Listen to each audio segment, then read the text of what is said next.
Langtree Park, the new home of St Helens after 120 years at Nosey Road, open for Super League business for the first time. And Salford hoping to end a 32-year wait for an away win against them and ruin this, their big house-warming party.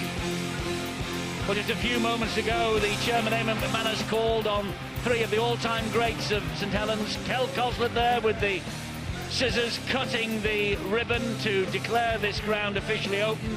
Just got a little glimpse there of Kieran Cunningham, one of the modern all-time greats, and in the background you probably caught a glimpse of him, the great Alex Murphy as well. It's a massive night for this club, a massive night for St Helens, and a massive night for Super League, that this stadium is now open for business. Well, some big names missing for Saints. Wellens, Foster, Shenton, for instance, Flanagan as well. But they should all be good to go next week. Lance O'Hire, one of their big signings of the close season. The Kiwi international continues at fullback. And A.D. Gardner is playing Super League for the first time in 8 months. Look out for Johnny Lomax as well. He's the 2011 Young Player of the Year. Salford in green tonight. Some nasty cuts and grazes following their match on the snow last Saturday. There are a few changes in their lineup because of that. Some who played last week found themselves dropped tonight. Ashley Gibson's come into the centre. Sean Gleeson left out. Matty Smith, though, will want a big game this evening. He is the former St Helens half-back. Well, some of the former greats of St Helens, just caught a glimpse there of John Mantle, caught a glimpse also of Harry Pinner. And some great names of the past have lined up here. There's Alan Hunt. He's on the opposite side of the fence tonight, of course. Tommy Martin's there. Some great names of the St Helens past. Paul Sculthorpe's in there too. And Paul Loughlin is there. And there's Alex Murphy. And one of the greatest players ever to draw breath and pull on the St Helens jersey is Alex Murphy. And Bernard Dwyer is alongside him. Out they come, the two sets of players. Tom van Vollenhoven, another legendary figure in St Helens history, is here as well. Paul Wellens leading them out. And Tom van Vollenhoven will bring up the rear. He's 76 years young, the South African wing legend. Unhesitatingly, he agreed to lead the team on this special occasion. And of course, the people of St Helens are yearning to welcome their team home after a year spent lodging with Widnes. As Eamon McManus, the chairman, said just a few minutes ago, we're proud to have this new stadium that guarantees the future. We're equally mindful of our rich history and tradition, though, he says, and more than anyone, the great Tom van Vollenhoven. He epitomises what we stand for as a club. And there he is, the great man. He still holds St Helens' tries record for a match. 6 he scored twice in a game.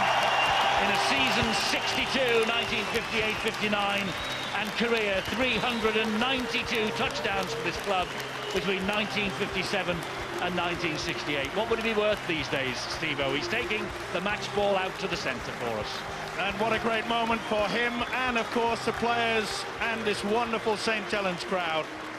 It's so good to see that they're opening the new, but they remember the greats of the past. And as Eddie has already mentioned, one of the greatest wingers, Tom van Vollenhoven, the former Springbok, the great. And for his age, I reckon it'd give any of our commentators a good run for their money over the 100 metres, that is for sure. A phenomenal player. And full credit to all at St Helens for bringing together these wonderful old players. And believe you me, imagine what they would cost on the transfer list in this modern age. Tremendous moment, emotional.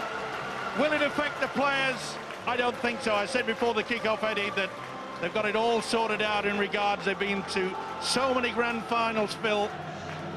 I don't think nerves will play their part, do you? Well, they just do it right, don't they, as a club? Whether it be from looking after the past or looking to the future, the youth teams will actually play on this pitch, Eddie. It isn't just a pitch for the first team, the 20s, the 18s, the under-16s and under-15s of this side and this club are all part of it. And it appears to me that everybody who works here, he's all got one goal in mind: to help our players be the best they can be and to get out onto the field and show what we are as a club. Well, Tom exits stage right, and we're just about ready to go on this big opening night for St Helens. Will Salford, who lost their big first night at their new ground last Saturday, will they just ruin the party? Richard Silverwood is the referee, and it's going to be Lee Gaskell, the 21-year-old standoff, who is going to get this game underway. First kick in the Super League at the new Langtry Park. It belongs to Gaskell, it belongs to Saints. 120 years of history at Knowsley Road. Here we are now. First mistake comes in immediately from Ashley Gibson. The ball went backwards though, says Richard Silverwood. Crowd were on the referee's back in the first few seconds. Nothing changes. That is for sure. Richard Silverwood got it absolutely spot on. Made a right meal of it, didn't he, Gibson? But he got back in time. And Phil Beavers, the Salford coach, he knows only too well that the firepower that Saints have out there tonight, especially the two halfbacks, Gaskell and Lomax, have already spoken so deep and tenderly about the great James Roby. But the one thing that they know Salford have to do, they've got to make sure that their defence is solid in and around the play the ball area. The first Super League match in 18 months in the town of St Helens for the Saints. Pressure's on them, and we make it the 55th different ground this to host the Super League fixture since Super League began in 1996. First penalty of the game in the opening minute because Salford were inside the 10. They were ahead of the kicker. He's spot on as well, is Richard Silverwood. Because the ball played the man. If it had been the other way around, it would have been play on. It wasn't. Pressure for the Salford side. And I just get the funny feeling that St Helens won't just limber into the utilise the forwards. I think we might see a little bit of open play very early in the piece. Roby is the dummy half, and this now is Gaskell. Gaskell fires the pass to the young player of the year, Lomax. Here's Lance O'Hire. He is wearing 6 on his back, but playing full-back this evening because Paul Wellens is still a week away. Wellens, Shenton and Mark Flanagan, all just around about a week away, the same as Louis McCarthy, Scarsbrook. Some of the big names who are not involved here tonight. A week away, says Roy Simmons. And here is Wheeler. Well, we anticipated it. They are giving it plenty of air, though. It's gone on the blind side. That's good defence. They've got underneath him. Makinson held up, I think, or is he? Yes, he is. The referee has asked him to take it back to the 10-metre line. Didn't refer it upstairs. Got this spot on. Yeah, Broughton and Moon got well underneath him. They had to as well. This is the last tackle then. Lomax with a little dab through.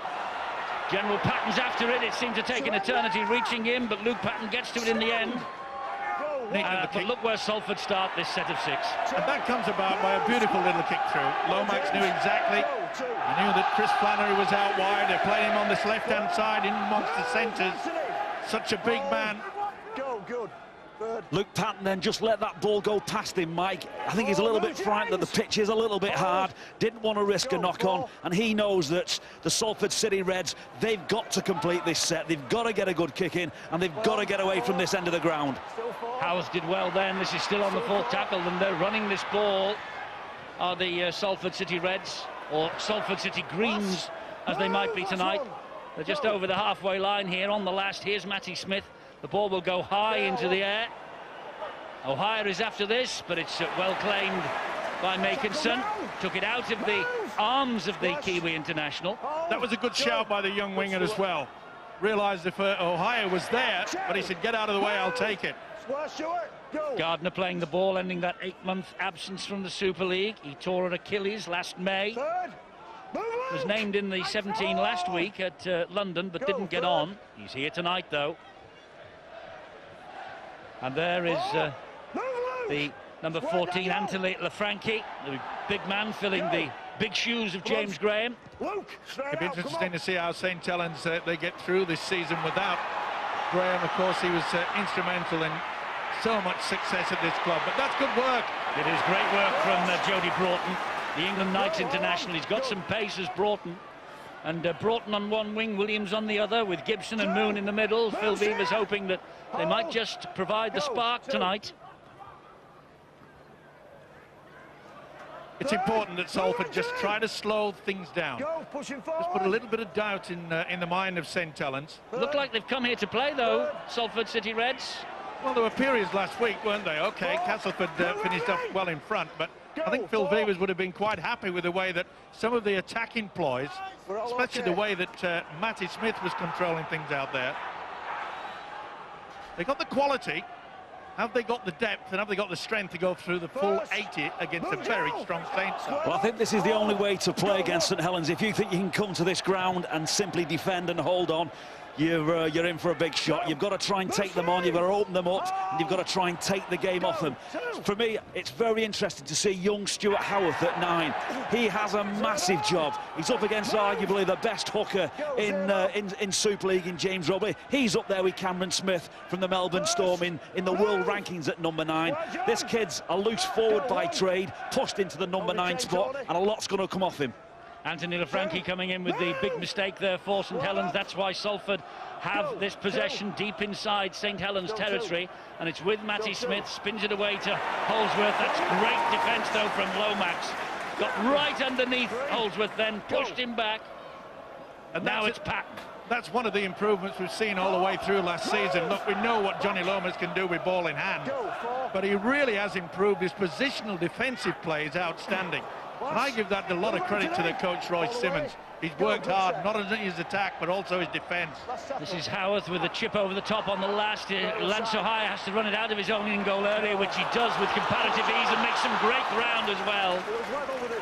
Well, Phil Beavers will be furious about that. OK, the kick ricocheted away, but there was only one Salford player that got through there to apply any pressure to the full-back, O'Hire. Matty Smith has a fantastic kicking game. He was really looking then to get that ball in the air above Adi Gardner on the left wing for St Helens. Just took an awkward bounce, but I think that's going to be a tactics for the Salford City Reds tonight. Matty Smith, great kicking game. Can he get it above Adi Gardner? Big mistake here from Sia Soliola. Couldn't hang on to the ball, saying that it was stolen from him on the ground, but Richard Silverwood and his touch judges saw it a different way. This is going to be head and feed to Salford. And this is the type of scenario that Salford need to capitalise on. They're not going to start that many sets of possession, 30 metres or so from the St Helens line in this game, maybe 5 times in the whole match. So when they get into this part of the field, Eddie, I think they need to throw some passes, take some risks and ask some questions. That's what they're trying to do here. Ashley Gibson will play the ball to Patton, and he will tip it in there to Luke Adamson. Adamson named on the bench, but Vinnie Anderson going down sick overnight, and so Adamson plays from the start. Not the best pass from Howarth, but he got away with it because Matty Smith was alert to it, and Smith is pulled to the ground by Gaskell. Here is Patton now. He just showed the ball to Ashley Gibson, took it on himself. Howarth scampers in at dummy half. Phil Beavers really excited about Stuart Howarth. Sees him as a hooker, even though that's not his regular position. That was Holdsworth, gets it away to Wild, the skipper. Wild is clattered to the floor by Lomax and Soliola. It was a good run by Wild. He really should have had someone coming back on the inside. That's a neat kick. That's dangerous. It is a neat kick, and Francis Melly has to catch the ball in the in-goal area, take it over the dead ball line. It's a goal line dropout here for St Helens, so pressure from Salford. Yeah, Broughton kicked very, very well. Supported, put the pressure on it. Francis Melly got back. Amazingly, you know, when Royce Simmons came to this club, he made it quite clear that he was so fascinated with the way the attitude and the atmosphere that the crowd lifted Saints' side. They've been scoring wonderful tries, but he said they've got to improve on their defence, and they've certainly done that. Spiralling dropout. Matty Smith is underneath it, looks for a runner, and the runner arrives. So too does the St Helens defence as well to bring him down. I'm just saying that Salford have had the possession for quite some time now. That can only lift their confidence, especially in the likes of the two halfbacks, Holdsworth and Smith. If they can still keep this short game in the kicking game good, Well, that's a nice pass. Excellent pass indeed, and that's a good ball as well. And they're in here for the first try. It is Jody Broughton, the England Knights international. There's only a small knot of Salford supporters over on that far side, but they got a perfect view of that try. And Broughton has given Salford City Reds the lead early here. It was a wonderful try scored out wide. Sean Long, of course, the ex-St Helens legend, is running the attack at Salford this year, and that had Sean Long's stamp all over it. Wonderful try from Broughton. You've got to take your opportunities, and they certainly did. We mentioned the fact that they had so much possession. Got it out wide. He was first receiver, but it was the fullback, Luke Patton, switches in. Gibson does a beautiful offload there, and Broughton finishes off in style. And you can hear a pin drop here. The home crowd, they don't know what on earth has happened. I tell you what's happened. It's a top of the draw pass, and Broughton has got the scoreboard ticking over. I said you had to take some risk. There was a lot of risky. It was a blind pass, wasn't it, from Joel Moon, the centre, to Broughton. He was unable to see him. He just had to hope and expect that if he put the ball in front of his winger, he'd be there to take it and score the points. And it was an excellent finish to a good set of possession and a nice build-up from the Salford side. And can Holdsworth add the extras and make it the perfect 6? No, he can't. Just the width of an upright denies him, but Salford ahead here by 4 points to 0. The no-hopers from the city of Salford Stadium. Look at this ball from Joel Moon. Fantastic by the centre, wasn't it? But it was very well finished as well. Came on the charge, and it was a neat little left-hand flick out. Tell you what, though, when Jody Broughton, Paul, sees the try line ahead of him, he knows what it is. He does, and that was the cardinal error from Tommy Makinson. A winger came in on the centre, in no man's land, didn't get his man and left his flank bare. This is Ben Gledhill for Salford, trying to return the ball from the kick-off. Ooh, they went looking for Shannon McPherson then. Shannon McPherson, it's an interesting story about him, isn't he? The South Sydney man signed on a 3-year deal. He was due to play for the Crusaders. Crusaders went, of course, at the last minute in the licence process, and Salford stepped in. Good kick downfield early. This is Lance O'Hire. Good chase as well from Salford. Tremendous kick and chase. They really are up for this, and it just shows you that when you get a period of possession where you build your confidence, you get everything all sorted out. He really is on the buzz, is Matty Smith, I'll tell you. The Salford players aren't stupid. You know, most of them know that they haven't won here for 32 years, Eddie. It's probably been written in the papers and mentioned by journalists when they've asked them at press conferences. They know their best chances of winning here and rewriting history is to be in front at half-time and making a good start. They're not going to come from behind by 12 points. They have to lead in this game, and they have to continue to take the game to the Saints. Well, they've got a wretched record against St Helens in Super League. Just 4 wins from 29 meetings. That's a good kick downfield, though, from Gaskell for St Helens. Excellent kick. Realised, kicking early, went on the fourth, didn't wait till the last, and you can see there that Luke Patton had no chance of getting to a position. He'll be happy with Phil Vivers. Every right to be as well, because they've come up with no error. Well, on another occasion, Phil Vivers might well have been in that lineup of ex-St Helens greats, but of course he's trying to plot the downfall of his former club today. Came here in 1984 with the great Mal Meninga. Meninga had 12 months here. He became as big a legend in many ways as Van Vollenhoven and Murphy. A fantastic year. They still talk about him in such revered tones in this part of the world. Vivers stuck around, made a name for himself as a Saints full-back, and he's now trying to make a name for himself as a Super League coach. He has served Paul Cullen a really tough apprenticeship, hasn't he, Phil Vivers? Oh, he has, and it's great to see him, and he's... Oh, it's a real close ball. You know, Salford are doing so well in the opening stages of this game, and they're taking St Helens on. I know they scored out wide, but they're taking them on at the ruck. Real close shave, and it's that young Stuart Howarth. He's not frightened by this big stage and by the history of this club. He wants to play rugby. Well, he was forced into that position last week, wasn't he? And he certainly made a good fist of it then. It's always a little bit awkward to get into the swing of things when you're not being a natural hooker. I'm with you, Paul. That looked a 50-50 call. They could have got away with that. It's a tough call, that, from the touch judge and referee for Stuart Howarth, but St Helens won't be complaining. Here's Roby. And that's Strange pass, that ball's come free. He's lost it as Eddie Gardner. It wasn't the best ball, to be fair. Gardner had to turn round and drop on it, and Salford were very eager indeed, and I must say they look eager at the moment, Salford. Not only that, they're making St Helens, they're getting frustrated and they know it. Roy Simmons has to get the message out and say, listen, we know we have not had possession, but when we do have it, let's just take our time. Don't panic, don't rush. That's Ben Gledhill who's playing the ball. He was impressive coming off the bench, gets a start tonight.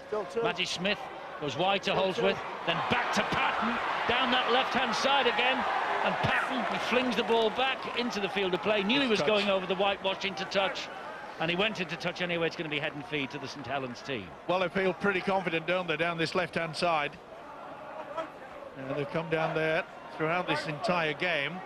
Simmons has been around long enough to realise that he's still got the quality. They have had hardly any possession. Come with a couple of errors, which be irritating for them. That could be one of the defining moments in this game. You know, Salford have done so well. Can they afford to turn the ball over? I know they got away with a fantastic pass on the previous try, but can they give St Helens the ball that easily? Slow starters 12 months ago, Saints, when they played at Widnes, their temporary home for 12 months. They won only 2 of the first 5 matches last year. They finished 3rd in the end, got to the grand final again, lost again to the Leeds Rhinos. Desperate to go one step better in 2012. Now Flannery for them. To be fair, faced Eddie, by Adamson. To be fair, Eddie, you wouldn't back against them, would you? I mean, they really had a good outfit, but I mentioned earlier, how much will they miss Graham, the prop? We'll have to wait and see. That's good hands, though. Good stepping. Wonderful, wonderful from Wheeler. He finds Sia Soliola, and Soliola trying to out-muscle him. He should have maybe passed either way. Desperate defence. Here they come, St Helens with Lomax! And Lomax, he's just beaten by sheer weight of numbers, and that is the turnover because it was on the last tackle. They went for the power play. Eddie, I was asked by the Sky Sports website to write who my tip for this year with my shining star, hot tip, and I went for the right centre tonight, Gary Wheeler, who's playing for St Helens. I think he can do things on a rugby league field which very few people can. Fantastic footwear there to get Soliola on the break. Salford did well to repel them. Well, St Helens have just upped the ante a little bit in the last 2 tackles. Look where Salford are penned right underneath their own sticks. McPherson trying to give them some breathing space. They're getting the ball away from the posts. Here now is Howarth, who's forced to take it forward on his own. Pretty strong defence though in and around the ruck area. This is going to be an important kick. It's right down the middle and straight down the throat of Lance O'Hire. And here come the Saints again. This time it's in the shape of Tommy Makinson. Goal kicker tonight for Foster, either him or Lee Gaskell. Gaskell kicked off, of course. We'll see who Roy Simmons has given the kicking tee to, as and when Saints get either a penalty or a conversion attempt. Here's Roby. And Soliola taking it forward again. But once the Saints getting over the advantage line, they know they're getting back into the swing of things. Lomax gets the ball away. And there is O'Hire. This is Melly, and Melly has dropped it under pressure. Good defence from Salford, right in the face of Francis Melly. Sometimes in defence you've got to make a decision. Do you go man-on-man or do you do a slider? Obviously Salford, they kept in their position, they've come up with the goods. Yeah, I think St Helens a little bit too lateral then. No one really went at the line. No ball player stood any of the Salford City Reds players up. Simply caught and passed and allowed the Reds just to number up and pick anyone who came at the line with the ball. Well, one of the reasons why St Helens are 4 points behind, Eddie, they've had the ball 8 times and on 4 occasions they've come up with mistakes. They've turned the ball over, haven't they? They're not respecting possession enough at the moment, and even the mighty Saints need to hold on to the ball to win a game. Well, Paul Cullen and I, at the moment, with 17.5 minutes gone, we can feel quite pleased with ourselves because we didn't lay our necks on the line tonight, Paul, but all our other 6 experts ticked a St Helens victory. Well, 4-0 Salford. Steve-O looks at me as though I've just crawled from under a stone. Well, I think I fell for it, Mike. I think I fell for it and tipped the Saints. But you know, one thing we've learned, and I certainly did playing and coaching against St Helens, that you just never know. They can hold this pressure and then they can go up a couple of gears. But aren't Salford playing well here at the moment? Haven't they had a wonderful 18 minutes? Well, the thing is that they don't want a forward battle. they've kept this ball alive. They realise that the way that Luke Patton, the full-back, is joining in to the three-quarter line is superb. The kick and chase has been good. They've only had one bad kick. That let them down last week against Castleford, especially in the second half. They've got to make sure the kick and chase game is going throughout the full 80. But this is wonderful defence. Well, Salford played on a snow blanket last week. They're probably delighted to be playing on the grass here tonight. Good feet, great feet. Wonderful stepping. Yes, he's a talent, isn't he, Gary Wheeler? Wonderful to watch. First time we've seen Roby.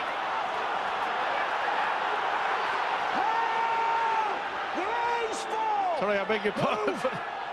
Here's Roby now. So higher. This is Lomax.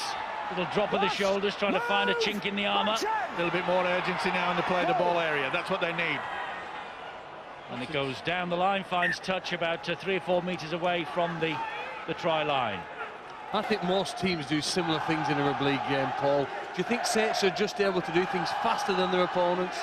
Well, for that was almost like a double whammy against Salford. They completed good field position, reasonable kick, and then Saints just went up a couple of gears. You know, that play there from Gary Wheeler. Yeah, that's Chris Bridge-esque, great footwork. You know, he's bouncing across the field, very, very difficult to put down. And all of a sudden, from a good field position, you're going backwards at pace, and Saints are just going up through the gears.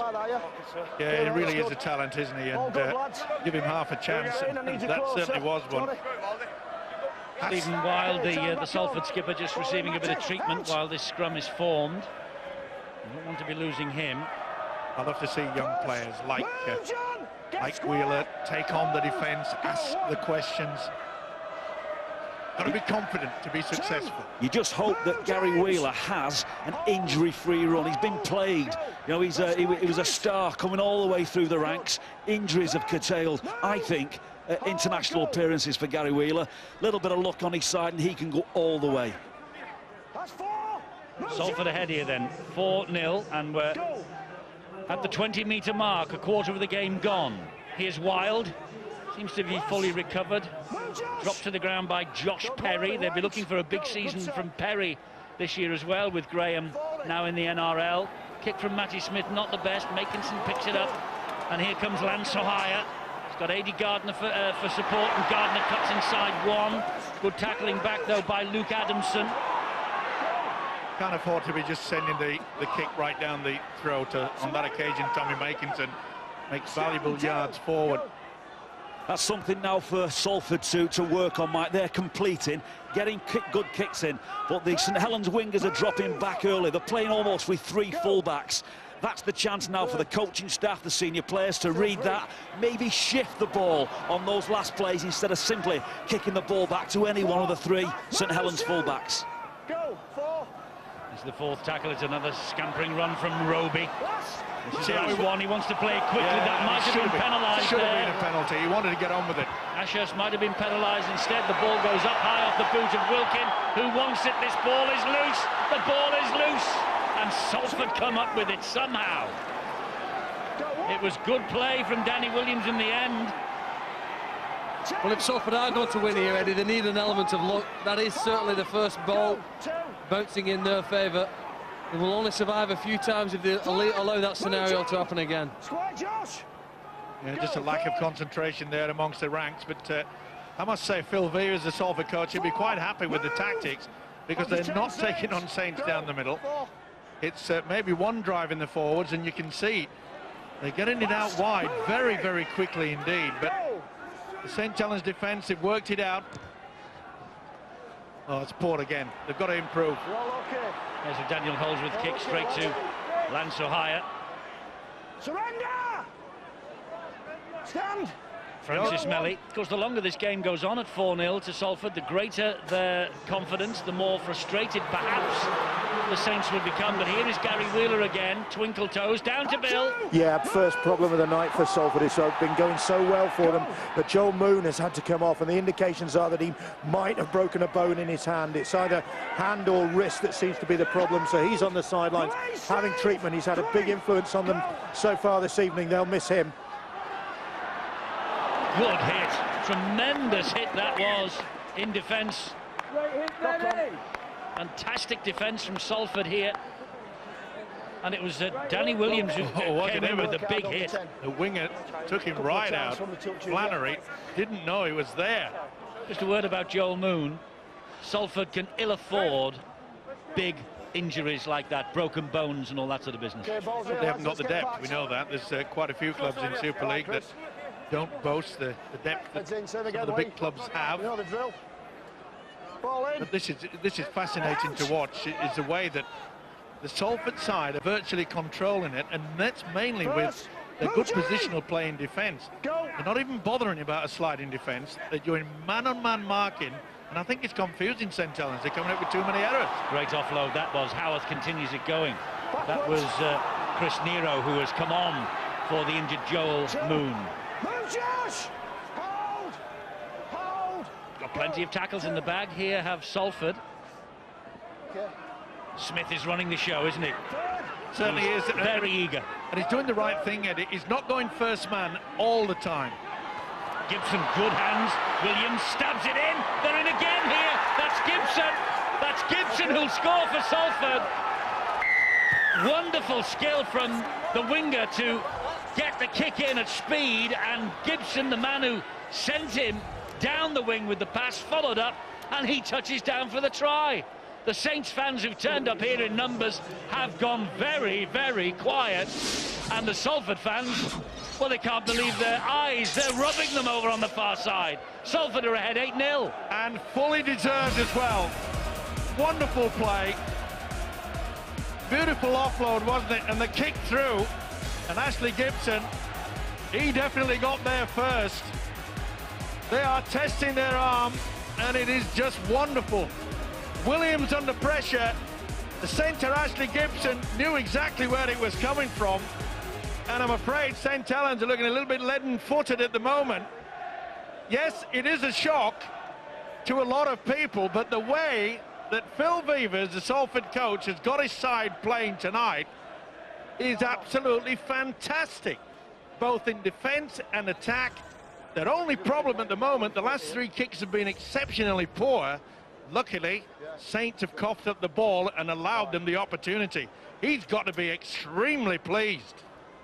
Well, Holdsworth missed, but only by the width of an upright with his last kick from the other side of this field. Salford are ahead here 8-0. This for 10-0. Time back on. Referee calls time back on. Holdsworth just lining up the sights here. And this time he's found the mark.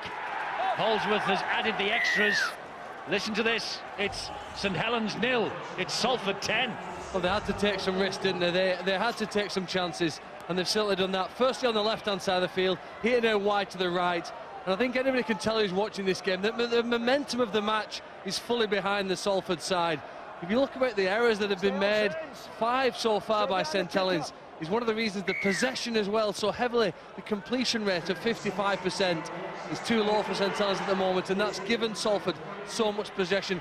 Our margin meter at the moment, Eddie, would predict that Salford are going to win this game.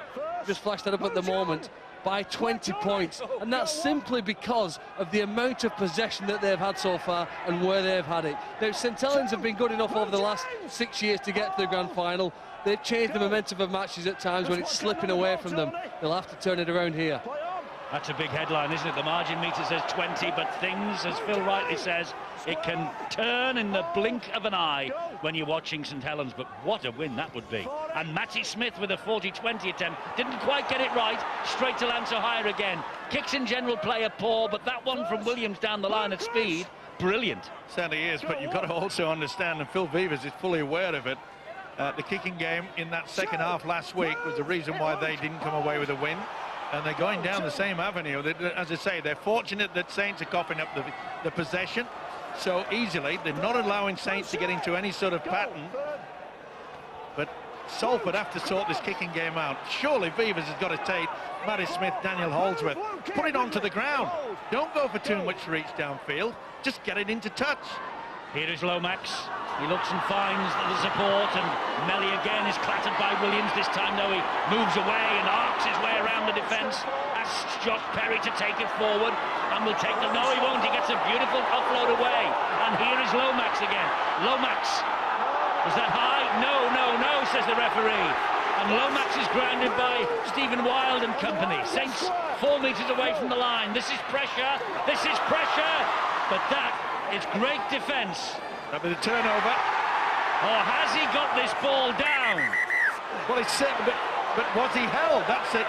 Well, I don't think the referee called, but has Soliola used all his strength and got this ball down?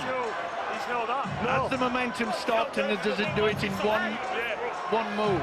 He certainly gets it down as far as I'm concerned, but has the momentum stopped?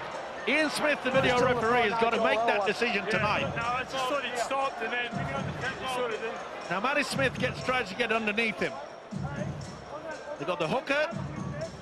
Howarth there. I think that stopped, and then he turns. I think that could be classified as a double movement, but I am not the video referee. Well, how, other than saying it's a double movement, how can you turn this down? Because here now he's twisting, and it looks for all money there that he has got the ball down. Well, I don't think it can be a double movement because the ball carrying arm never hit the floor before the line. He's not projected himself over the try line. Did they ever stop his body movement at any one given point? I don't think they did. I think this is a try. The referee was about to blow the whistle, I think, to give, held up over the line. And it would have been a handover because he was on the last. Has he got it down? Has he got it down? I think maybe benefit of the doubt comes in here, even though you can't actually see the ball on the ground. Well, there's hands aplenty in there. This is a big call. It is Ian Smith. Has he just going to throw St Helens a lifeline here in a match that's running away from them? Let's see. The try is given by benefit of the doubt. Sia Soliola, and Phil Vevers is furious. Phil Vevers is absolutely furious that that try has been given. Well, the Saints needed a lifeline, and they knew that they had to come up with the points, and they certainly did. And perhaps a touch of lady luck has gone their way. Well, Sia Soliola got the first try at Lantry Park against Widnes in a pre-season friendly in January. He's just got their first try in the Super League on this brand new ground. You could see for once the Salford defence, they were anticipating the little kick. As soon as Roby set off from dummy half, and the reason why Phil Vevers, the Salford coach, is furious, he thinks that the momentum has stopped, and he's missed it, a sitter. Yes, Makinson hits the post, it bounces back. But Saints are on the board. Salford still lead 10-4. But Phil Vevers, when he watched the replay after replay of this, he was convinced it was going to be chalked off. Then it was given. The ball's on the ground, I'm almost sure, but look at his reaction. And Steve Sims alongside him, the director of rugby at Salford, is not very impressed either. Such is life. Well, this is the time for cool heads. You've got to be able to work out now how you're going to stay in this game, because that St Helens blitz is going to come. They're going to find that extra third, fourth, fifth and even sixth gear, and you've got to be able to stay with them. I think you're right, Paul, but the one thing that the Saints have to do is you've got to get their forwards getting forward. I'm afraid they are not being as dominant as they should be. They don't seem to have that momentum, that aggressiveness that we've seen from a Saints back in the past. Yeah, we're used to James Graham leading the charge, aren't we? Playing virtually the full 40 minutes and never taking a backward step, never refusing to take a carry. For me, the big thing with St Helens is that the halfbacks always look like they're going to pass the ball. You know, previously with Sean Long and Leon Price, their show and go used to frighten the life out of you. They're moving the ball literally through hands, and that's why the Salford defence has been able to pit them off. A couple of great offloads there. The first was by Josh Perry. That's a great pass from Ohio, and he finds this man, Gary Wheeler, again. Sub last year in the grand final, Gary Wheeler, 22 years of age, grounded there on the last. And he has the penalty. Stephen Wild didn't get off the grounded St Helens player. I think he was asking whether there'd been a knock-on in the tackle here. I'm not sure. And he was asking about that. But you can't do that when you're lying all over the ball and all over the player. No, he should have rolled away and then suggested to the official. By the way, nattering to the man with the whistle. You're not going over him. Here's Soliola again. He's in charge, simple as that. Tackled by Nero. Roby with a bullet pass to Lomax. Hop, skip and a jump from Lomax. Here they come, the St Helens. Wave of attack. Ohio goes 360. Then straightens it up again. That's the second tackle. And again, this Salford man-on-man defence is proving very difficult to get through, though, and it looks like Roby's nearly there. He is nearly there, but he's grounded. Perry is in at dummy half. Perry will fire the pass to Lomax. Lomax changes the direction, tries to go between two. Roby again, comes back then to Gaskell. Gaskell applies the brakes, goes through them, just short of the line on the last tackle here. Awful play the ball. That should be a penalty, and it is. They were all over the shop. No one made any attempt to get back over the in-goal area. Stephen Wild, the culprit again, is he? I'm afraid he probably is, the captain. Yeah. Sometimes you can't resist it. Well, penalty try has been in St Helens' makeup for years. Well, 2 errors on the trot there from Stephen Wild, and this is Wilkin. It's not what you need from your captain. Roby gives it then to Gaskell. Gaskell short ball. Perry trying to bustle his way over the line. He's taking that ball too flat, though. He should have been coming from a yard back. Roby again. Here's another penalty. Not on the line, not standing with feet over the line. Richard Silverwood will talk to Stephen Wild. He's been at the heart of 3 quick penalties. I'll give you other ones. But when we get near this line, okay, we've got to get back on the line. No crouching past to play the ball or interfering. Okay? Never get past him. He could run the risk here while they've been sent to the sin bin. It really is messy in and around that play the ball area. Here's Lomax. Pops the ball up for Soliola again. Giant figure of a man, wearing 4, playing in the second row.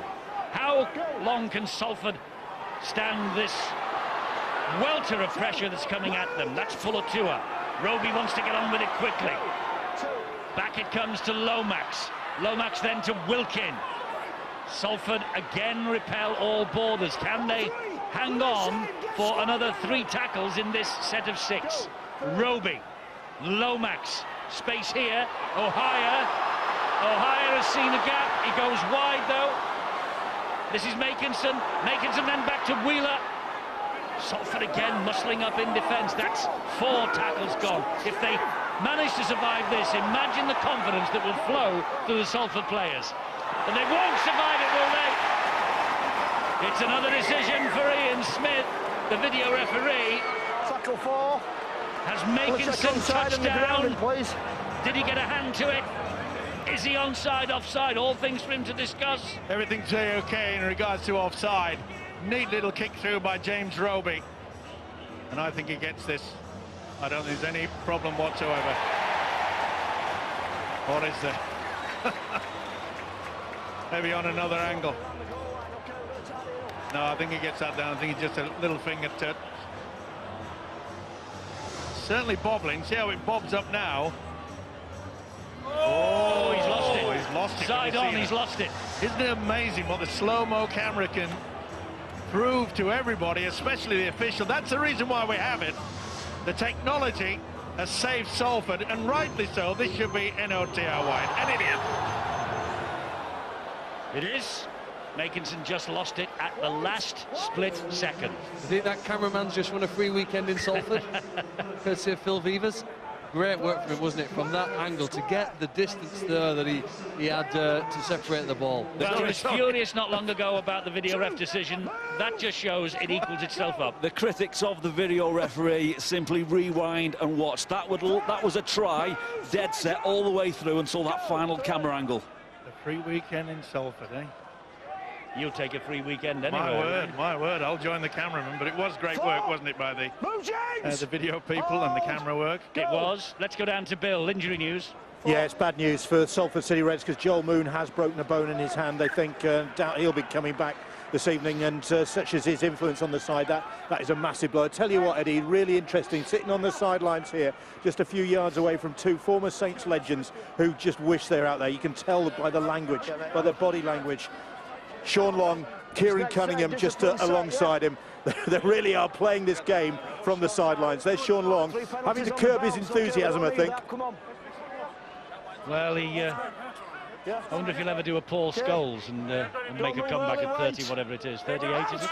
I don't think so. I think he's enjoying the fact that he's playing rugby union. He's keeping himself fit for the Grasshoppers, so he could. Hang on, we're talking about rugby league here. That's a real tough break, Eddie, for Joel Moon. Broke his leg, I believe, in his final game last season for the Auckland Warriors. And to come back from a broken leg and then break your hand in round 2, he's doing it tough. Well, Sean Long could make a comeback, by the way. He's only 35. He could play. Oh, it has been known, that's for sure. But he'll be happy doing with the fact that they've come up with 2 good tries. Phil Beaver's obviously got the message out. Remember that it was... Oh, that's play on. It is, it's a charge down. Offload. Oh, he just couldn't get it off there. And Ashley Gibson was in support. He was, and they wanted to play that ball quickly. Andrew Dixon made sure that they didn't. And does Salford have the confidence, Eddie, now, the verve to take this game at this part of the field to St Helens? The energy is another question. Are they still fit enough here now in the final 5 minutes to throw the ball around and find the clinical pass? Matty Smith finds Holsworth. Short ball from Holsworth. That could have been forward. It was at 50-50, wasn't it? Ashurst held on. There is Patton, dabbed through the defence, and it comes up again. I think it's going to be 6 to go for Salford. It is. Yeah, the man played at the ball. Good little kick by Daniel Holsworth. Obviously, the message from Phil Beavers, the coach, is saying we've got to... And this is a great run as he get in there. Adam Sidlow, on the line, on his 80th Salford appearance, has taken them that close to the line. Here is Matty Smith, Holsworth, Gibson. Ashley Gibson will get his 2nd try for the Salford City Reds, will he? It's another decision for Ian Smith. But Gibson believes the body language amongst the Salford players tells you he scored this. It's got to be given the green light by Ian Smith. And has he got it down? Has he got it down?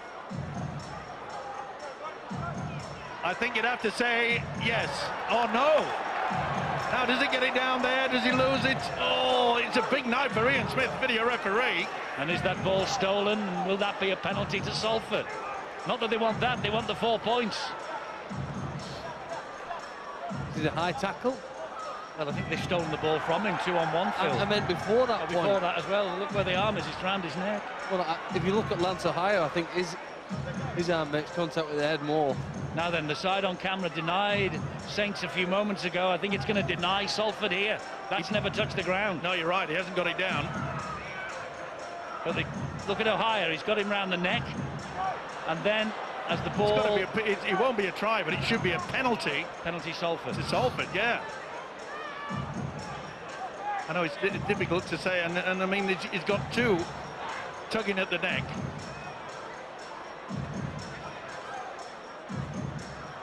Well, then will he go for a penalty try, Eddie? Well, it is classified as a high shot. It's in the act of scoring. Yeah. Is that a possibility? I never thought of that. Yeah, well, I think you might be looking at it, Ian Smith. I don't think so. That hasn't prevented him from scoring, though, has it? Well, I don't know. They're trying to rip his head off. Let's see what Ian Smith's decision is. No try. He has a smile about that. I think he said it must have been held up over the line. The ball was not stolen. I thought it was stolen in the tackle, but the tackle count continues 10 metres away anyway. That's the way Ian Smith viewed it. Fair enough. There were 2 grapple tackles there, though, Eddie. It should have been a penalty. Drive in here by Lee Jewett. on the line, Lance. Made his Super League debut for Wigan in a defeat to St Helens some time ago. Holsworth, Patton spinning, releasing to Holsworth again. This is Sidlow once more, dumps the ball back to Matty Smith. Matty Smith gives it some width to Gibson again. Gibson stabs the ball to the in-goal area. And they are trapped in goal. St Helens is going to be a goal line dropout. Salford are going to get it back. Excellent play by Salford. Superb stuff. The kick through, they never gave in, did they? They got onto it. Oh, this is tremendous play. Here's the no try again. Gouldy was tackled and held up. Phil V was watching the replay. Wouldn't like to give an opinion. No. And in the end, he had a little smile to himself. It's important that St Helens do not allow Salford to get points just before half-time. Nothing worse than to concede a try just before we go the half-time break. I think St Helens are really struggling with the fact that Matty Smith, as a halfback, is going at the line. He's picking the ball up on an angle. He's arcing forward. That forward movement is standing up the outside defence. Here he is again. Back he comes to Holdsworth. Then they find Patton. Oh, and the ball went behind Gibson, and had they got the ball out to Williams, he'd have been over in the corner. Well, they've played some excellent rugby league football out on the flanks, haven't they? Well, the centres and the wingers. Does Francis Melly get his hand to this ball? That's what the Salford players were claiming. No, he never got anywhere near it. No, it was a lax pass. And it was a shame that Danny Williams was just not another half a metre behind. He would have gone in there. He would, definitely. They had the overlap. Now then, it's just like St Helens here to come up the other end and square this match up at half-time. Lance O'Hire. Good work there by the substitute Lee Jewett. He knew he was in an offside position, never made any chance to go for the fullback. If it had touched him, it would have been a penalty. Now this is where Saints really have to up the tempo and get the forwards, trying to get into a good position, halfway line, make sure that the kick and chase is good. 2 minutes to go to half-time. 3 tackles this set of 6 gone for St Helens. They're in possession here with Paul Clough. Sub last week as well. Paul Clough gets to his feet, plays it to Roby. Roby then finds Pulatua. Salford hunting the man carrying the ball. This is the last tackle for them. St Helens, that is, up off the boot of Wilkin, high.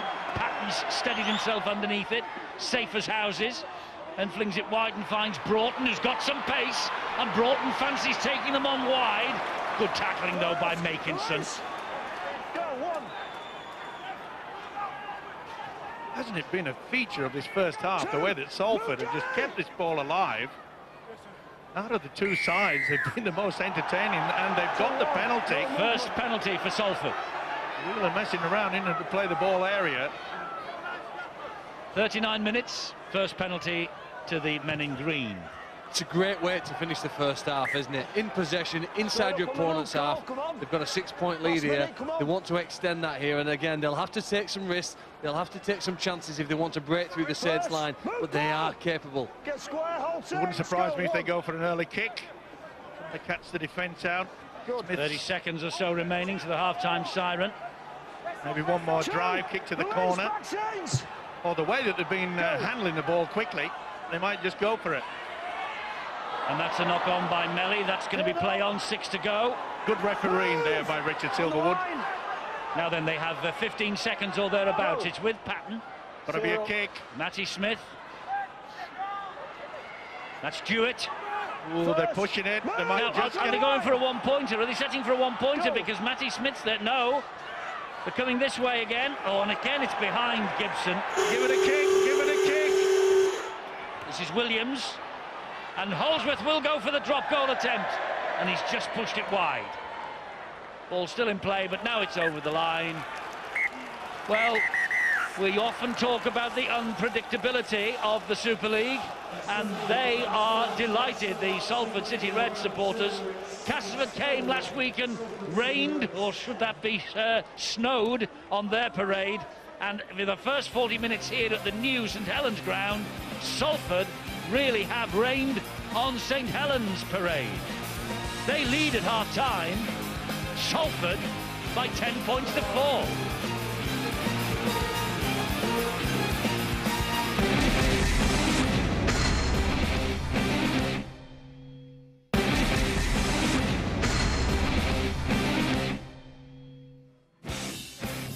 Well, so far it's not going according to plan for St Helens. They are trailing at half-time by 10 points to 4 to the Salford City Reds.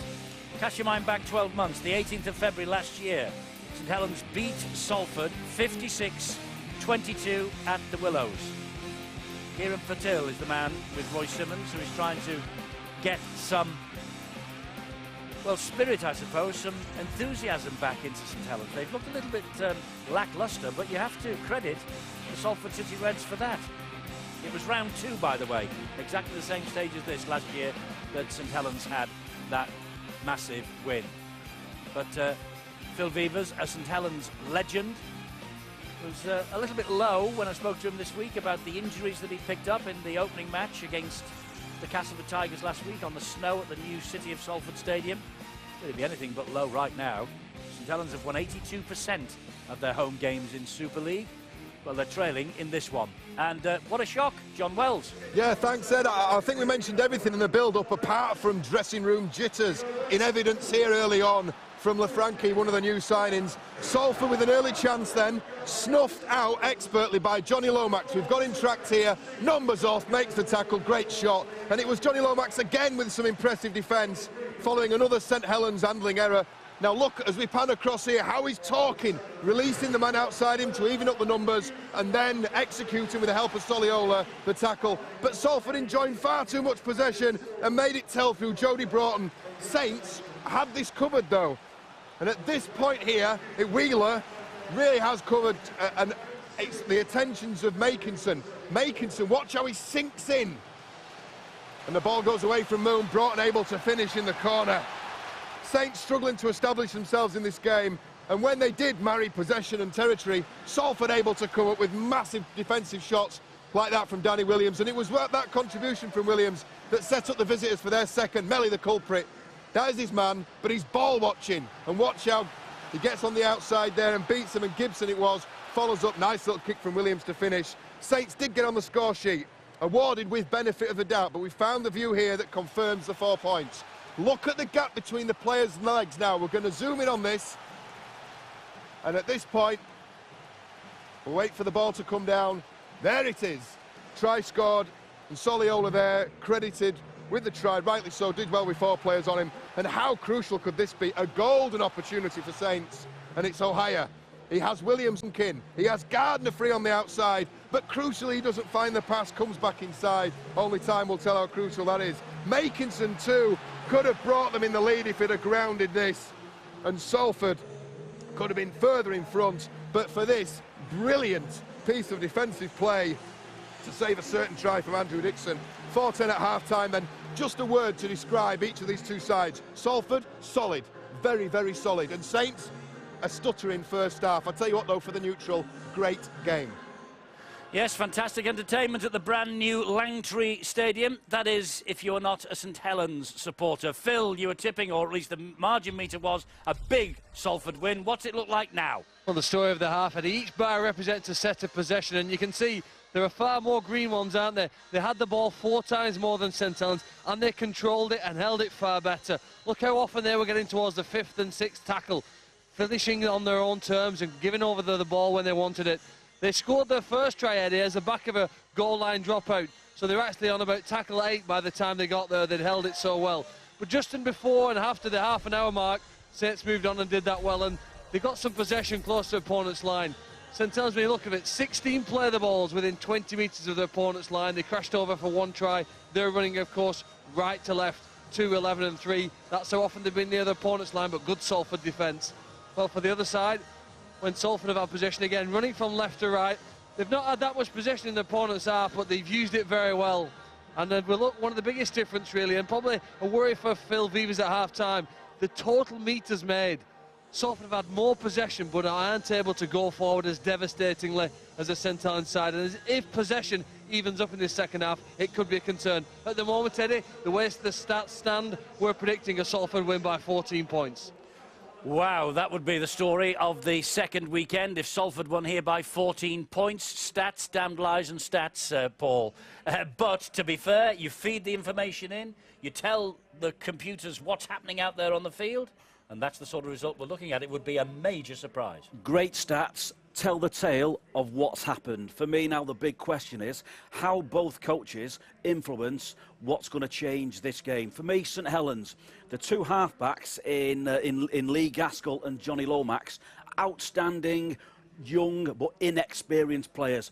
they're very passive. It looks like a training ground drill. If they at one point step off a foot and go forward, you'll see a big change in the Salford defence. The reason we've seen Salford wingers and centres coming up and in and wiping out St Helens attackers is because they're not fearful what the St Helens ball players are doing it. It's very, very predictable. Again, just to reiterate what I said in commentary, Sean Long, Leon Price, we've seen them play and win so many big games for St Helens. Why? Because they went at the line. They stood up defences. And if we see a team like Salford with wingers and centres wiping out back rowers and opposing centres, it's because they're not frightened of what the halfbacks are going to do.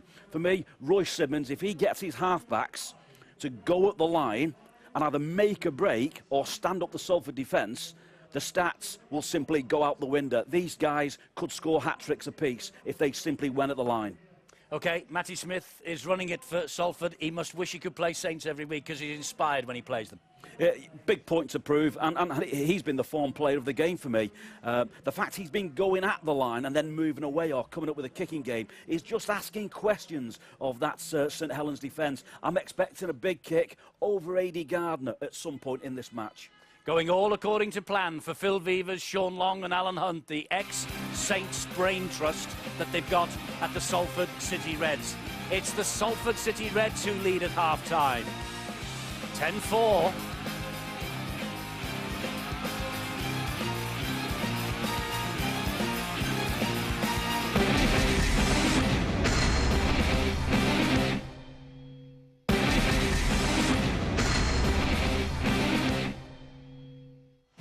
Well, this is St Helens' big night, and tomorrow it is a big night in the Stobart Super League. Wigan against Leeds. Challenge Cup holders against Super League title holders. 5:30 HD1. Half-time here, and the Salford City Reds are leading 10 points to 4. Look in the record books, you'll see that their last win of any sort against St Helens came 2 years ago, May 2010. Matty Smith, 3 tries in a 42-34 victory. Later that year, Saints recalled this young man from his loan spell, as it was then at Salford, and he played in the grand final against Wigan. And Matty Smith tonight looks very much in the mood to write the headlines again. Holsworth gets us underway, start of the second half. Would you put money on Saints to come back, Steve-O?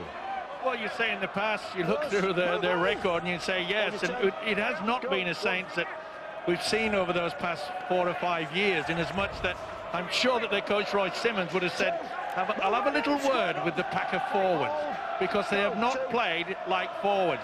We speak all about it, don't we? James Roby, how effective he can be from dummy half, but if you're not getting the forwards over the advantage line, you've got no chance. They've got to start working. I've been very disappointed.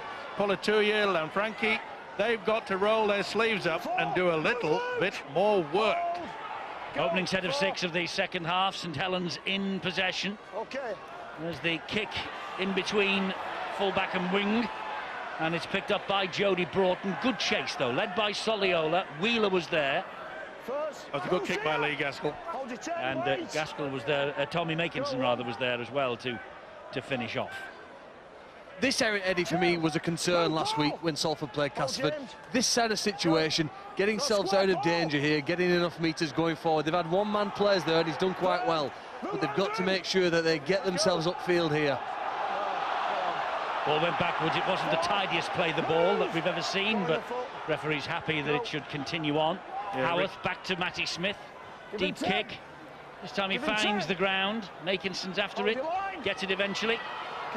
That's so important that it does hit the ground. It gives you an opportunity to deny the Saints an extra 5 or 10 metres forward.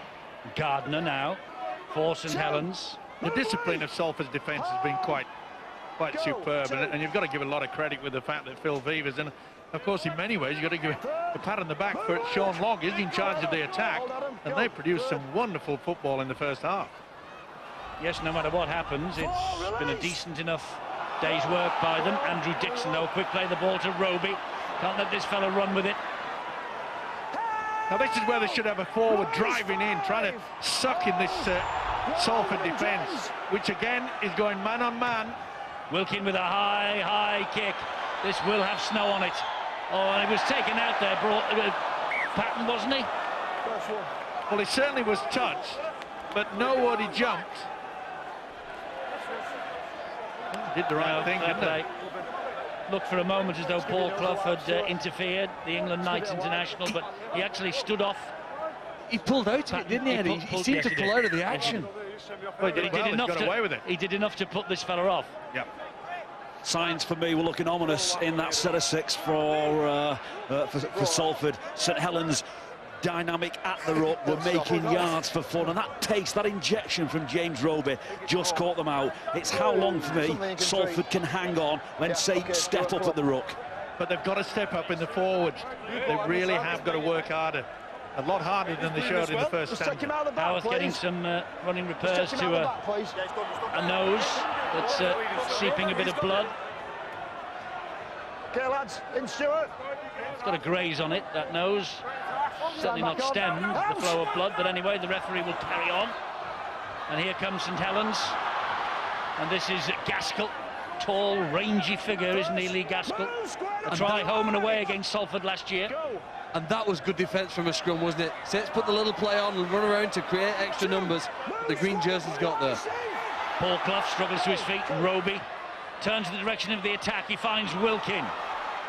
It's time for Salford to muscle up again in defence if they can. They get Wilkin down on the third tackle, just a couple of metres, as you see, away from that line. Here's Soliola and Lomax. That was a questionable pass to Clough. It could have been forward. There's only one way to break down a man-on-man defence that Salford are employing, and that is a little kick into the corner. It's with Lomax now. He might come up with that. No, he finds Wilkin instead, who in turn gets the ball away to Wheeler. That's good defence again. This time it was a big shove in the back from Nero. And Salford survive another raid. They are not being sucked in. We mentioned the discipline from Salford's defence in the first half. They are continuing on. Good work there by Nero. Give him a white, lads. Give him a white. Great read from Salford again. No half-back standing up the line. Nobody taking them back on the inside. They read it, they measured it, and a real tough shot from Nero. Let's get to half-time news. Bill. Eddie, Salford really proud with the effort that they put in the first 40 minutes. And Sean Long saying on the sidelines that they know that they could have taken another couple of chances in that first half, and he acknowledges they might live to regret that, because he says you've got to take your chances against Saints, and we didn't do that. But nevertheless, Salford can take a lot of credit, especially given the physical battering they took last week against the Castleford Tigers, not from the Tigers, but on that snowbound pitch. A lot of players out there playing with some bumps and bruises. Joel Moon, meanwhile, on his way to hospital for an X-ray on this broken bone in his hand. Saints, the real emphasis has got to be from them in the second half. The word is more oomph, basically, a bit more intensity, really lacking in the first 40 minutes. They're on the back foot just briefly, but that's a poor kick from Holdsworth again, straight to Lance O'Hire. And again, he'll be furious with Phil Vevers. You could see that it was a nothing kick by the stand-off Holdsworth. Now, just before the half-time break, Holdsworth put two lovely little kicks on the ground into the corner. Effective. A waste of time, that one. Makinson to his feet, plays it here to Roby. Roby then finds the big man, Tony Polatua. And the Salford defence eventually find him. They're still inside their own half of the field, St Helens. With Roby, now with Lomax. Here's Soliola. Good solid run from the second row. 4 tackles gone. Roby again will scamper forward. Gives it wide to Clough, who was on his shoulder. Clough trying to get his hands free to offload. Salford see to it that he can't. That's the last one. What's the kick going to be like here from Wilkin? Another high one. Yes, it is, to test Patton. This is coming out of the sky, and Patton this time claims it cleanly. It's away from Dixon. Almost gets away from Gaskell. And again, you can sense the frustration in St Helens' play. The high kick again from Wilkin. The combination of Gaskell and Lomax is not really gelled tonight, but I put that down mainly to the fact that the forwards are not giving them the opportunity. They're not laying that platform. As Bill said, Saints need more oomph. Plenty of it too. Last tackle here for Salford. They're almost at halfway. Again, the kick crucial. This time it goes to Matty Smith. And he puts it high down centre field, but it's easy for O'Hire, and now Gardner will take it forward again. Finds O'Hire. He then brings Gaskell back into it, and Gaskell is finished off in the end by Ashley Gibson. O'Hire again. Gardner using the handoff effectively, gets as far as Howarth. Good solid run that from Gardner. Well, that might lift their spirits a little bit more enthusiasm showed by the winger. Here's Soliola. And now a chance for Makinson, just juggled with it but held on. Tried to go inside of Nero. Nice step off the right boot as well. Good balance as a kid. Roby. Back it goes to Wilkie. Wilkie makes good solid yards forward. And they seem to be making ground so easily now, don't they? Salford seems stuck in reverse when they're having to defend. That was a knock-on at the play. The ball, Wilkin didn't play that properly at all. This is the last tackle, says referee Richard Silverwood. And it's with Lomax. Up it goes off the boot of him. Patton's after this. Patton claims it. But they'll have to drop the ball out from underneath their own sticks. Good chase. It was a good kick as well. Putting under pressure. They certainly got the numbers there. That was good work. But to play the ball earlier, it didn't look like a proper play of the ball. In fact, it looked like a knock-on by Wilkin. And indeed it was. Yeah, lost possession. Maybe it came off the Salford player's foot, did it, do you think? No, he just lost control of it. That really should not have been play on. Looking to get away with it, but things like that can just turn the game. The goal line dropout makes halfway, but Pulatua will run the ball back at this Salford defence. Now this is a real test of the City Reds here. 8.5 minutes of the second half gone. Roby, Soliola. Soliola looked and thought about the offload because Wheeler was steaming up in support. Roby from play the ball. Now it's with Lomax. Here is Gaskell. Short ball finds Dixon. Dixon gets to his feet, plays it again to Roby. Roby then to Pulatua, the big man, trying to use all that strength. Takes 3 to hold him up. They're camped underneath the Salford line again. St Helens. Roby, can he weave the magic? Will Lomax do the same? Back it comes. That's great defence. Wilkin had nowhere to go then. Nero was all over him. Here's Roby. Roby stabs the kick through. Was he taken out? Doesn't matter maybe because Roby's followed up. And I think has Roby touched down? I think he has. Last tackle. Well, there's a myriad of things to look at here. Well, I've been calling for the kick from Saint for quite some time. And it's a man of the moment. He was magnificent against the London Broncos last week. And he has come up trumps, I'm sure. There's a possible obstruction as well that the referee wants to look at. Kick through is good. Certainly taken out, wasn't it? It was Dixon that pulled back. Hits the padding on the post. There you can see Dixon definitely taken out. At least it's going to be a penalty, and I think he gets that down, or does he? Well, how many times has this guy... Yes. How many times has this guy dug deep and brought St Helens out of a hole? Does it just touch the peak of the ball? Does it just touch the tip? Yes. There. That's all it needs. Leave it to him, man. Leave it to him. You don't need a calculator for this one. Ian Smith, he'll come up with a TRY. And he's done it again. The hooker, James Roby. There it is. That's it. That's enough. Well, a try in London last week against the Broncos, plus 24 runs from dummy half, and a try here at Lantry Park, and Phil Vivas maybe a little resigned shrug as Roy Simmons watches on emotionless, but Roby has come to the rescue again. And it took a good kick to be able to break down this very solid Salford defence. And not surprisingly, the man who was a superb player. Okay, he got the bounce, it came off the wraparounds, but he was there. Never say die attitude. Got himself through. If it hadn't been a try, it would definitely been a penalty. Andrew Dixon was taken out. But that's A long time ago as he adds the extras. And he makes it 10 apiece. St Helens level on terms. They were 10-0 down, now it's 10-all. Look at this tackle here from Nero. Absolutely superb. It's been a highlight of this game is the way that Salford have been coming out, man on man. But this man is a freak at times. A lot of people would have just kicked that ball and said, I've done my bit. Not James Roby. Never gives in, does he? The St Helens tactics, I think, are a compliment to the work that Salford have done in defence. You're quite right, Mike. They're not breaking them down with a running game. They're retorting to the kick. And there's an exceptional piece of skill from James Roby to kick and chase and never give up to come away with the score.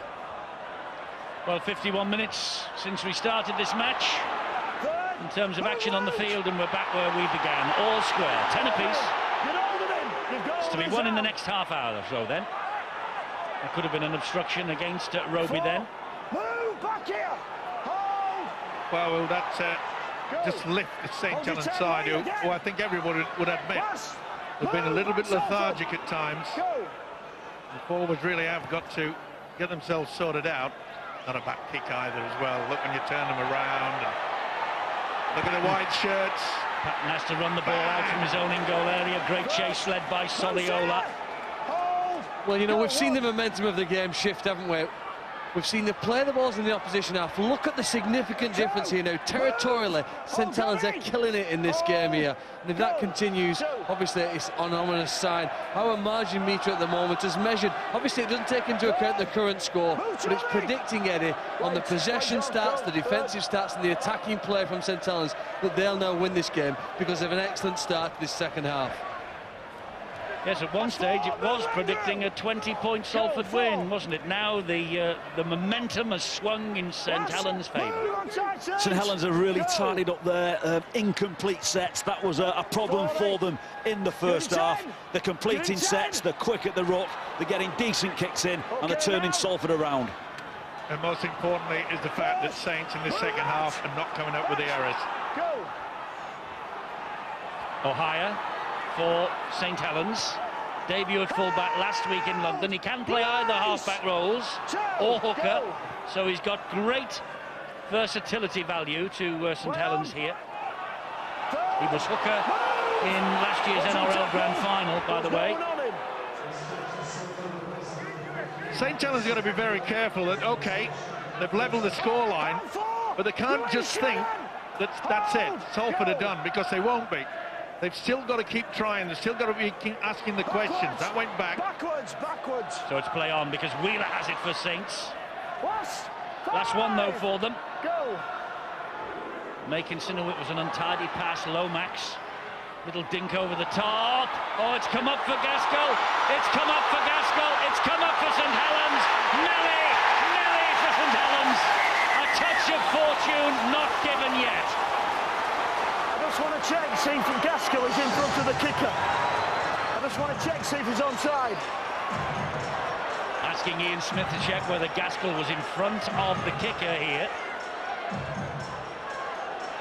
There's a shocking pass in the dummy half. Ooh, it's touch and go, but I think that Andrew Dixon is okay. It's on the right side, it's centre field that we need to be looking at. Gaskell at both feet behind the ball as it's kicked, Mike. That's the question. I think you'd have to say one is in front, one's behind. Well, in that case, he's offside. If your opinion's right, he's offside. Because that's Gaskell now there, isn't it, who's picked it up. It was a great offload, wasn't it? It was a gift in the end to Francis Melly. Of course, it's not Steve-O's view that matters, it's Ian Smith's opinion that matters. Too true. Although millions think you are the video referee, Steve-O. Yeah, even though I get it wrong. It's amazing, that, isn't it? Fifth decision, the try is given. He saw it differently to you, Ian Smith. Francis Melly, second try of the season, one last week in London. His last 24 appearances have come in the centre, renowned as a winger for New Zealand and Samoa, but now operating in the centres and operating effectively. And again, the only way to break a side down that's pretty strong in defence is utilise the kick, and it was a good one there, wasn't it, by Lomax? Gaskell deemed to be onside. It was a beautiful offload. Melly with the dummy. And they're starting to warm up here at the home crowd. They've been very, very quiet throughout this game at their new stadium. And I think the crowd and the players might find extra voice. Melly's try edges Saints ahead for the first time tonight. Makinson's goal gives them a 6-point advantage from 10-0 down, 16 points without reply. St Helens 16-10 up. But what we failed to see in the first half was the good solid work by the forwards and the combination of the two halfbacks, Gaskell and Lomax. Well, on this occasion, the kick has undone the Salford defence, but paid tribute to the enthusiasm which perhaps was lacking in the first 40 of the St Helens support. So they've hit the front. Can Salford now come back? Nothing to suggest that they're not going to make this a real fight for St Helens in the final 25 minutes. They need possession and field position in the second half. Really, I've got a crick in the neck because it's been all St Helens down, going from left to right, and they just cannot get possession. That's a knock on. They will on this occasion. Oh, they've got he's given the penalty for a steal. Ball steal. Alan McPherson was hunting the ball, and maybe one of his colleagues hunted it a bit too much with him.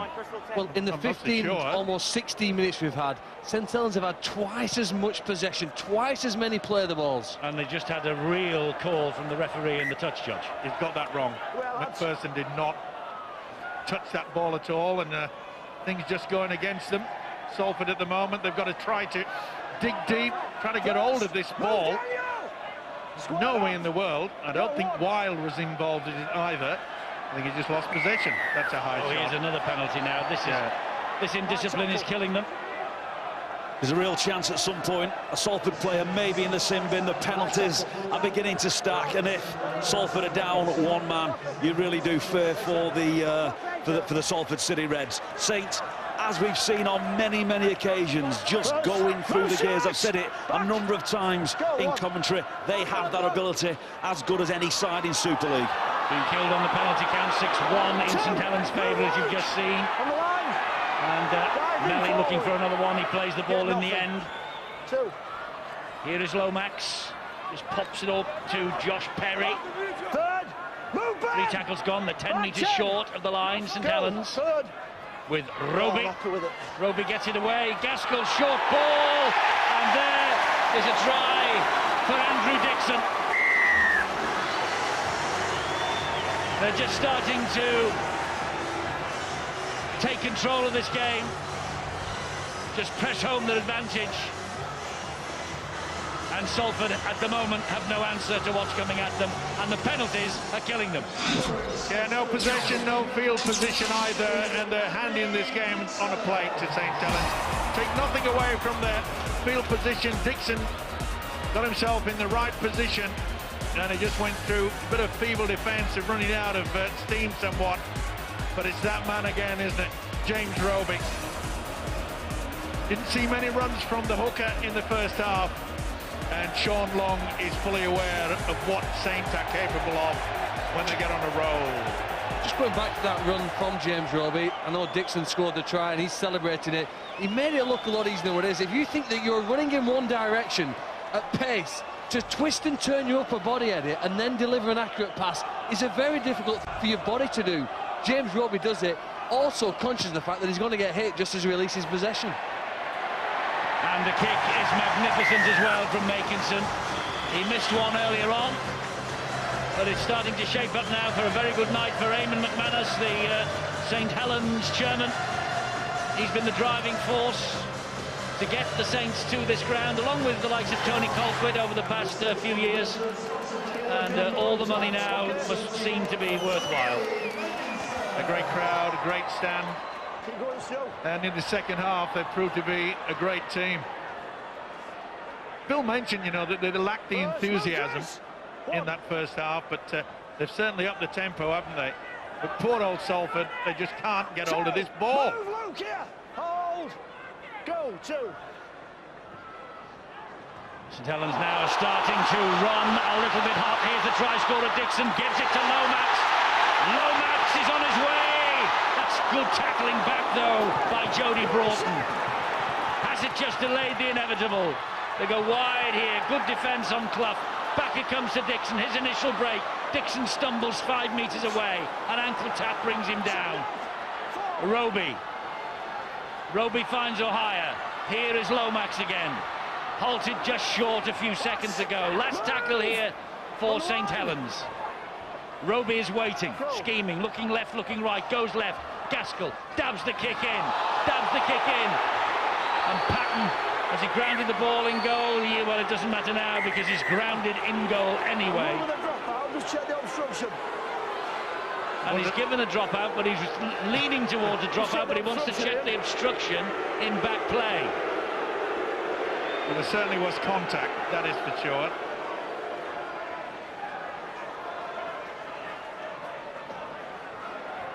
Well, there was a shoulder in there where they're going in the right direction.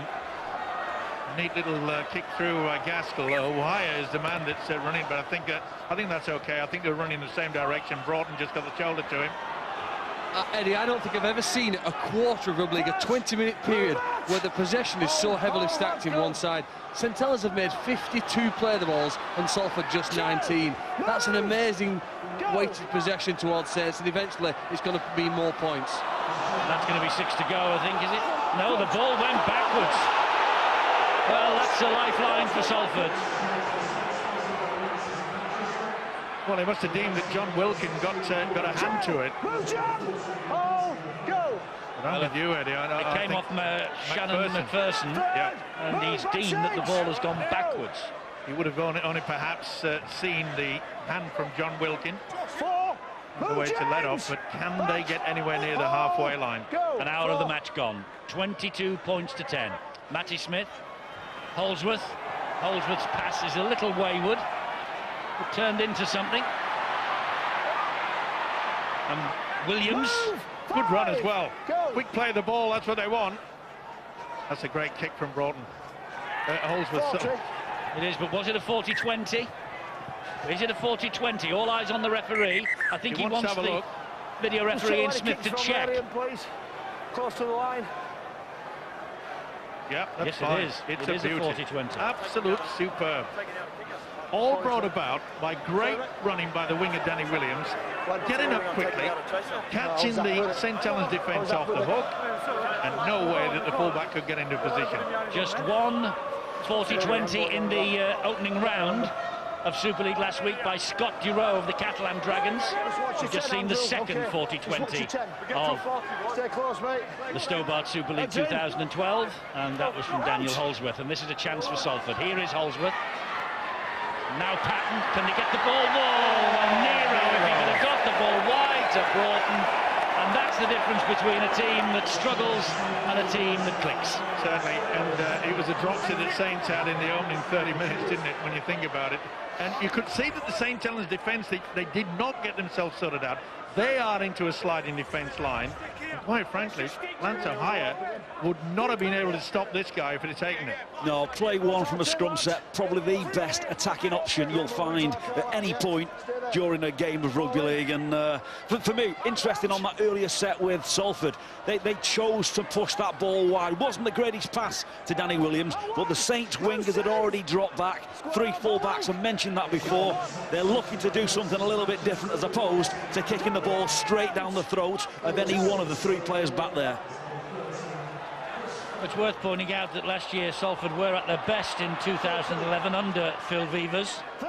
6 wins from 13 in his control, and they enjoyed their best ever away campaign last year. 5 wins: Wakefield, Hull KR, Harlequins, Crusaders and Warrington. They beat Warrington last June in Exile weekend. Another interesting aspect about tonight, Eddie, we've been used to seeing rugby league as a 17-man game for the last few years. We think all 4 subs get on and take their part. St Helens last week chose to play with just 16. One of the subs never got on the field, and they've done the same tonight. Nathan Ash hasn't appeared yet in the 62 minutes, and neither has Gareth Owen, so both sides just using 16 players. Youngsters may be getting guarded a bit. Ash only 20. And he played a handful of games, though he has been showing up well pre-season for St Helens. And Gareth Owen, well, he didn't play at all last year. 3 substitute appearances in 2010. Kind of helps when you've got a player like James Roby at number 9 and John Wilkin at 13. Those middle unit players, these guys can do 80 without pausing for breath. Here comes Ohio. Interesting to see where he play Ohio when everyone's fit, isn't it? He's got 6 on his back. Will he stick with Gaskell and Lomax? Will he put Ohio there? Can he play? Well, he can play him as hooker, we know that. Well, he's a utility player, and that's the reason why Roy Simmons opted to sign him. But I think it would be rather foolish to break up a wonderful partnership in Gaskell and Lomax. They're a little bit quiet in the first half, and I'm not so sure. We posed the question, didn't we, early in this game, Eddie? You know, are they going to miss Graham? Well, I'll tell you what, on this performance, yes, they have. The forwards have not been as dominant as what the past St Helens forwards have been. Here's one of the men who they are looking to replace him with, Perry. Disentangles himself, plays the ball to Roby. Gaskell again, not played at, play on, says the referee. Luke Patton has it for Salford, escapes the net, and here he goes, Patton. This is a great run. You know, they're like the Curateag, Salford, aren't they? They really are good in patches. They had a wonderful first 40. They've really battled for the last 24 minutes, but every now and again, they just come up with something a bit special. Though that's a big hit by Makinson. Having said that, Nero is away from it. Oh, and that was a grab by shot. Perry. Yeah, well, I'm not sure about the grab, Eddie. I think it's a little bit more of a forearm. Yeah, he's had a good game as Luke Patton. He's certainly got nice skills. And his ability in the first half to link up in the three-quarter line was outstanding. That's one of the major reasons why Salford were in control. But they know that they're desperate. The time's running out, Phil. One of the things, Eddie, that we do look at when we compare all these stats is the number of missed tackles, and as we'll certainly see here that almost twice as many for the green shirts tonight, 19 as opposed to just 9. Is again one of the reasons why we're thinking at this stage the managing meter. It takes no reference to the current scoreline, Eddie. Doesn't even know what the current score is, but it's predicting that the Saints will win by 13 points. And that was a tired attempt by Ben Gledhill. Yeah, he didn't look for it, did he? It's as though he didn't want to know it. It's they're running out of steam. That's got to be a penalty, messing around. They're desperately trying to just slow things down. They know that push by Sidlow. Yeah, and they know, Eddie, that they're running out of steam. They're trying the damnedest. You could see there that Matiasius was hanging around the legs. Well, here come the Saints again. They've had such a weight of possession in this second half. Hold Salford, let's go. Gaskell and Perry again. First, move Adam! Stand away! 14 minutes remaining here. 7-2, the penalty count in St Helens' favour. As Lomax gets it away to Ohio, picked it up brilliantly. Here is Makinson, trying to go inside them. Did well to keep away from the touchline. Will they opt for the kick yet again? It's early in the tackle count. Ohio's seen something. That'll be a play the ball again. Remember, that's a new rule. Well, it is, but that's a bending of the new rule, in my opinion. Yeah, it was somewhat late, wasn't it? We've got a try out of it, though, courtesy of John Wilkin. The try is given to Wilkin, and the match, I think, is irreversibly St Helens now. But interesting that the referee was right next to the St Helens player. Then he shouted held, and he knew, it was Josh Perry, wasn't it? He knew he just had to release it at that point. Lance Ohio, beg your pardon. He knew he had to release it at that point, and no matter what happened, he would have got the ball back. And that's where it's at fault, that rule. Because it's supposed to be, you can't hear the referee shouting. Too true, but you can see there that John Wilkin, normally he plays a little bit wider out on that left-hand side, but he could see that they're a very tired defence. And Johnny Lomax knew exactly who was coming onto it. Typical example, any youngster watching this game, watch out. Wilkin will just come on, bang at the angle. Didn't look at the man, went through the gap. They're a very, very tired outfit, but I must say, it was a scary moment for the Saints in the first half. Makinson adds the extras. St Helens have got this in the bag now, 28-10. 10-0 down, 28 points without reply. And you look at the amount of possession, the field position, and it's a little wonder that the scoreline is that way. And then he knows it does Phil Beavers that as Sean Long mentioned to Bill Arthur at half-time, of the fact that they may rue the fact that they did not take their chances and score more points when they were dominant in the first half. It was a great first half, Phil, from Salford. Oh, without a doubt, they started very brightly, and the key for me was whether they could hang on. This weight of field position, the weight of possession has simply broken them. The fact that St Helens have straightened their game up, there's more players running that direct line. They've stopped passing the ball simply across the field to allow the Salford defence to slide, and then the outside men to come up in and wipe out the runners. No surprise, really, that we're watching a St Helens victory against Salford. They've lost each of their last 27 visits to Knowsley Road. They also lost 31-6 at Widnes in the final round of last year in September. So when they make the short journey from the city of Salford to the town of St Helens, they don't go home with much joy, do they? No, but I think that Phil Vevers, the coach, will perhaps be looking at the video of this, and they've come up with some really positive play. I really think that throughout this season, they'll have their magic moments, will Salford. I thought perhaps with their performance last week, I was a little bit doubtful that they may struggle throughout the season, but they have shown some really good positive attacking football. Yeah, they have. I mean, as I say, they've been good in parts, haven't they, in this game? The first half was superb. There's been a couple of nice little moments in the second half, but once St Helens got going this second half, well, they've never been able to hang on to them. Here they get a penalty. Is at the side when the ball was played. Younger Owen is out there, Gareth Owen, 19 years of age. Quick thinking as well is the reason why they got the penalty. Quick play the ball, he raced away, caught the Saints offside. The enthusiasm of youth, there he is, number 23. Try against Halifax in a pre-season friendly. Here's Matty Smith and Holdsworth and Patton. Oh, I didn't intend that. Away they go with Gaskell. Patton thought long striding Gaskell, and he's almost set them on the backside. It's going to be a 100-metre try. Gaskell still, and in the end, Nero came back and got him to the ground. Well, that was a shame, because Luke Patton thought he was the dummy runner, and it hit his chest. Gave Gaskell the opportunity, and they'll make it pay. They've got the overlap. They've a man wide.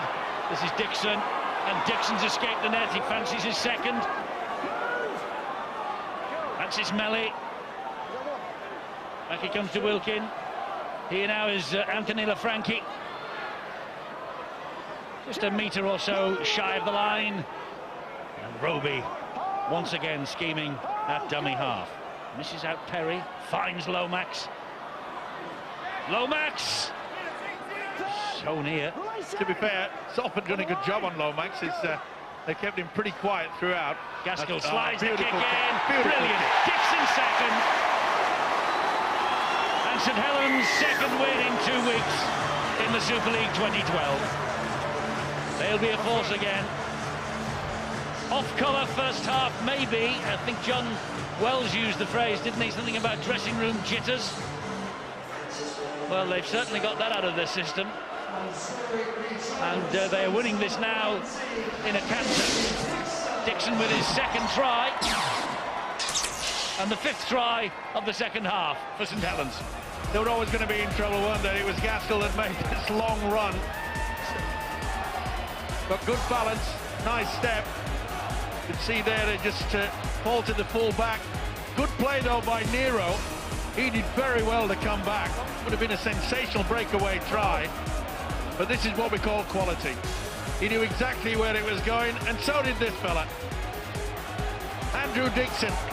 Try number 2 for the substitute. It's all over now. I thought it was a great reflection of Lee Gaskell's fitness there, Eddie. To make that sort of break and then recover quick enough to put in the skillful kick for the try just goes to show his recovery. That's what it means about being fast, but having that speed endurance. And Makinson now to try and add the extras.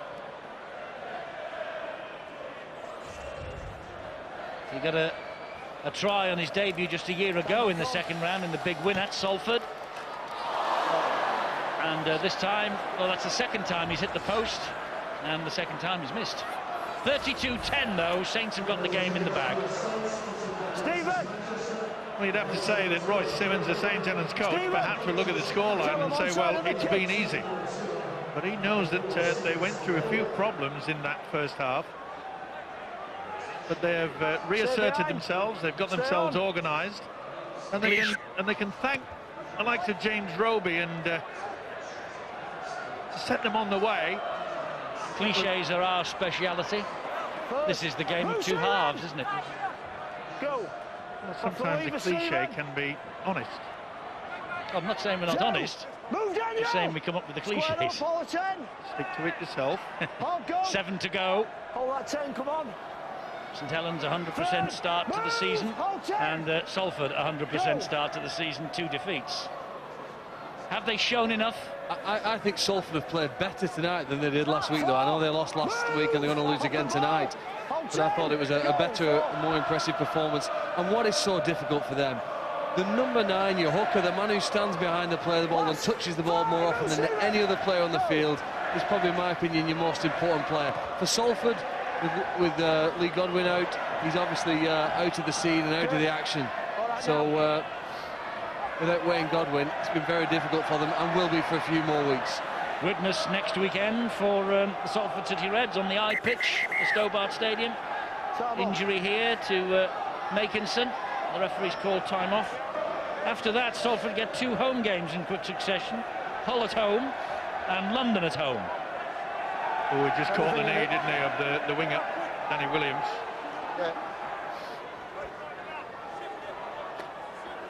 And that would hurt, that is for sure.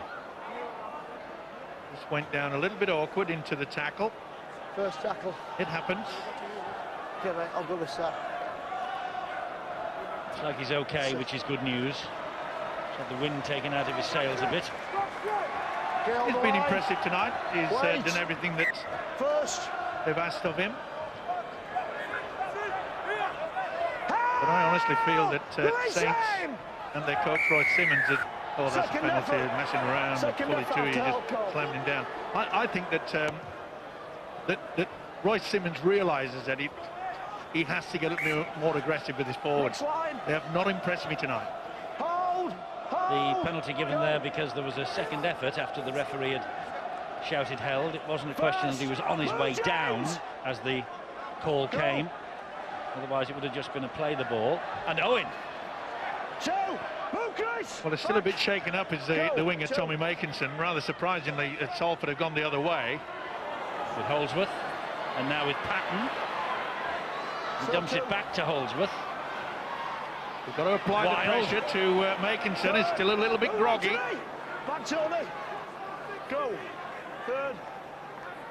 Gledhill gets it away. Matty Smith takes the return, puts it down. Did he, or did it go backwards? No, he put it down. It's a knock on. Ball's gone down, knock on. 50-50 decision there. It's, you can see there that Sidlow, Lost on to the Saints player. he thought perhaps he was going to be the dummy runner. A little bit of confusion they've had. They've tried to get the spin around. Maybe a little bit too harsh there. I thought maybe Matty Smith was a backward motion with a hand. Just Nero not impressed. That's it, mate. Dangerous to do a run around like that when the forward is still moving. First, move Stephen! Back to Luke! 4 minutes remaining of this match. Saliola to Dixon. Don't forget, we have Brian Carney's Super League extra time following us on the red button. I'm going to make my way downstairs and talk to the 2 coaches, all being well, and we'll have the in-depth match analysis. And tomorrow, well, is it right for me to call it the first big heavyweight clash of the new season? I think it probably is. Cup winners against league champions. Wigan Leeds, HD1 5:30. Here comes Lomax. Not the best attempt by the defence. Lomax still finds Melly. Melly, big, strong, powerful. Lomax in support. Lomax drops it. Well, with a scoreline of 32-10, you can take that gamble. Well, a fine piece of offloading by the prop forward. And Frankie really was a little bit of touch of class that perhaps we've been looking for. And fair play to Salford. completely bust all over the field and got back, scrambled. They're not giving up in this game, simply outclassed by a St Helens side that you know, are far better in the rankings, but they've not give up at all, and that was a great defensive effort. They're not going to always be easy beats, are they, Paul? And I think they've shown enough that they will trouble a lot of teams this year. I think so. Matty Smith and Daniel Holdsworth, the two half-backs, very thoughtful. They've caused St Helens problems in the early part of the game, but it's that old adage that you simply can't play this game without the ball. They've had to do far too much work in defence, not because they've made that many mistakes, but because St Helens have been absolutely fantastic in the second half.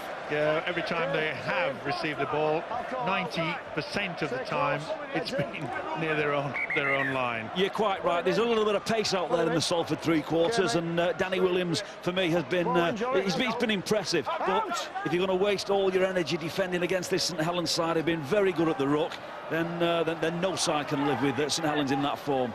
Nathan Ash is out there. He's underneath all the bodies there. Gets a little run towards the end of this game. Roby finds Dixon. Young man on a hat-trick is Andrew Dixon. Looks set to make a big impact this year. Well, he enjoys running out wide on that left feature, and he's eager. He knows to put himself in a good position. That shows with the 2 tries tonight. Here's Pulatua. And Roby. Roby at dummy half, and Gaskell stabs the kick in. Was he taken out? No.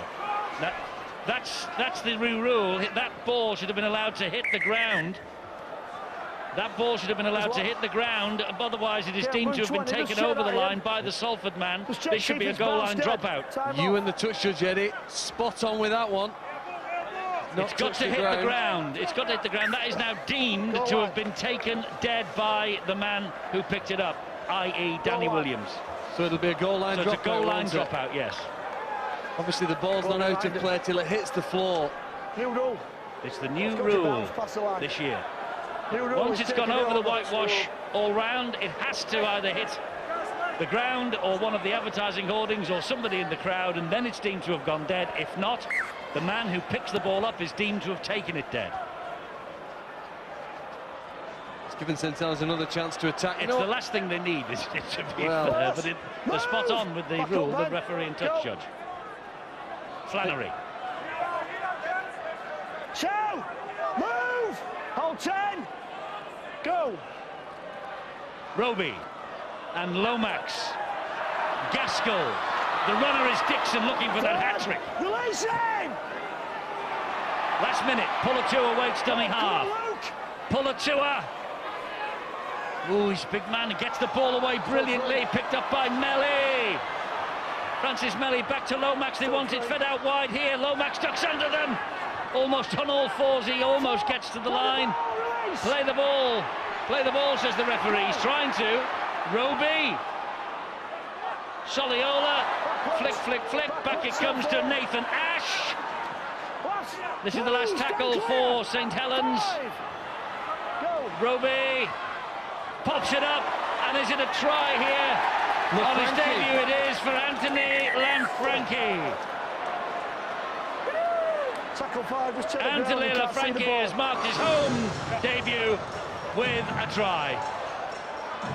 Well, I thought it was incredible defence from Salford. In the last minute of the match, they get to the last play, they've held them out for so many, but the momentum of the man in possession takes him forward over the line, and for his first try for the famous club with a red V. Well, yes, Anthony Lanfranchi gets his first try, only 14 appearances for the Gold Coast last year. And on this, his home debut, the big Australian comes up with his first try in 2012.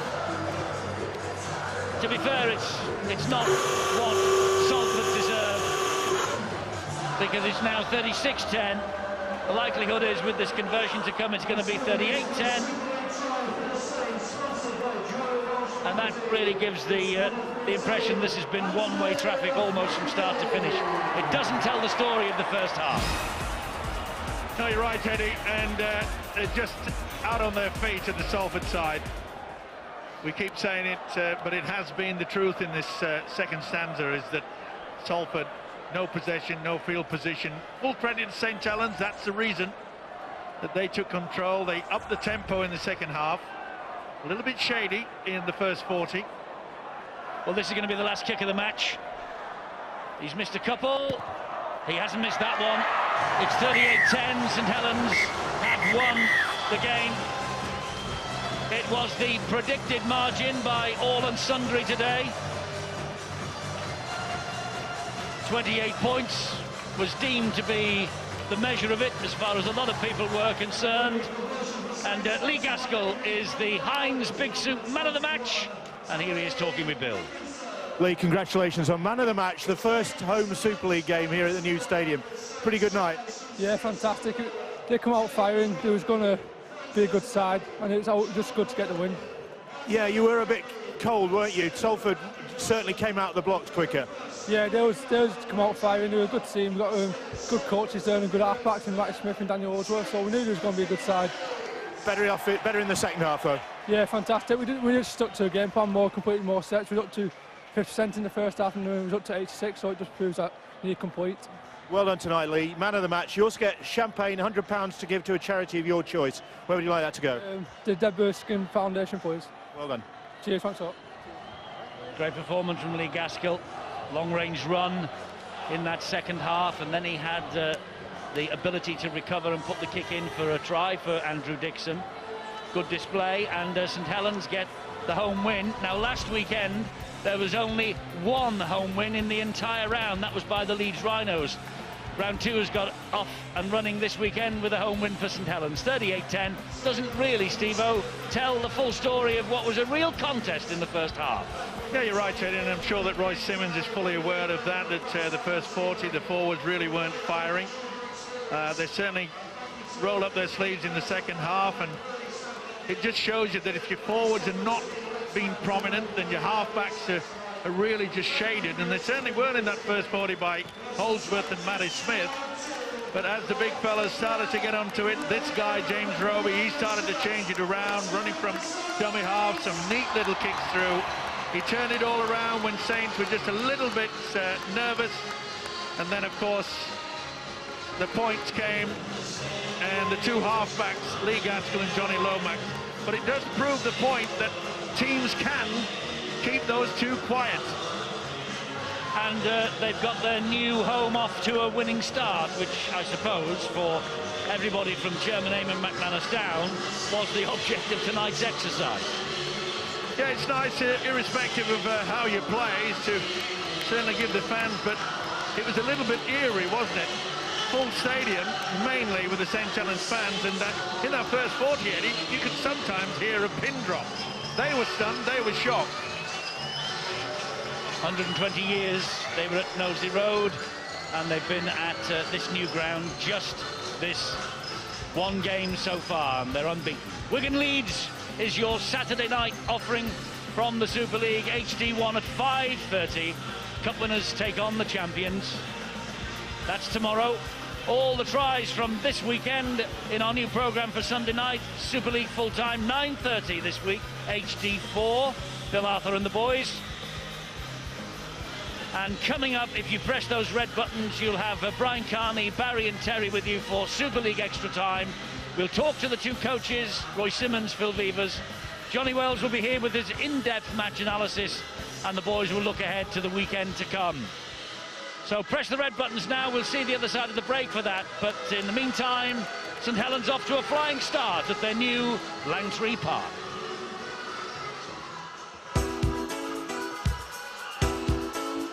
It's that time again when I lose my friends, go